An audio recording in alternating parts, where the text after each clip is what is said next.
இங்கே இருக்கிறவர்களில் நான் மகிழ்ச்சியாக இருக்கிறேன். எனக்குள்ளே எந்த விதமான கலக்கம் இல்லை. நான் மகிழ்ச்சியாக இருக்கிறேன் என்று எத்தனை பேரால் சொல்ல முடியும்?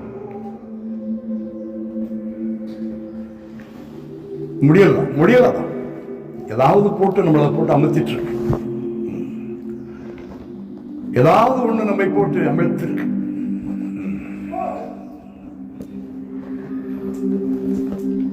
நான் மகிழ்ச்சியாக இருக்கிறேன் என்று எப்படி சொல்ல முடியும்?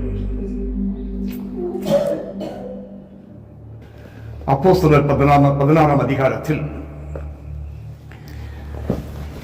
ஒரு வசனம் இருக்கு. அல்லேலூயா. வாசிக்கிறேன். 25வது வசனம்.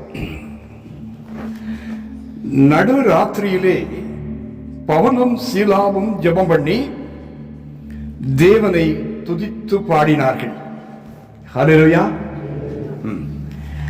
நடு ராத்திரியிலே பவுலும் சீலாவும் ஜெபம் பண்ணி தேவனை துதித்து பாடினார்கள். உங்கள் எல்லோருக்கும் புரிந்திருக்கும் என்று நினைக்கிறேன். பவுலும் சீலாவும் எங்கிருந்து கொண்டு துதித்து பாடுகிறார்கள்? எங்கிருந்து கொண்டு?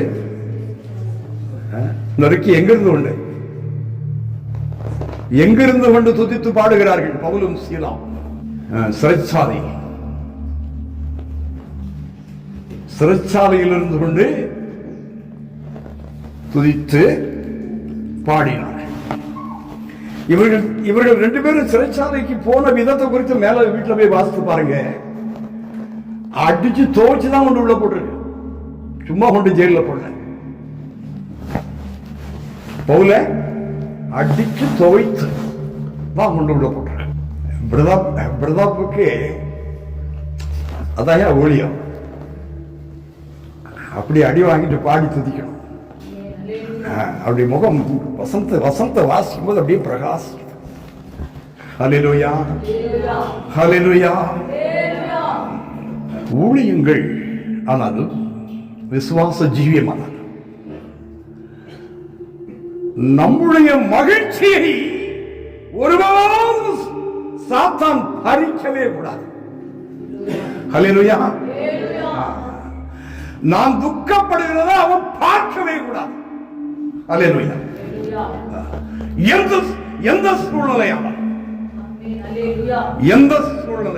சார்லஸ் ரிக்கி எப்பவுமே சந்தோஷமா இருக்கிறத பார்க்க ஆசைப்படுறீங்களா?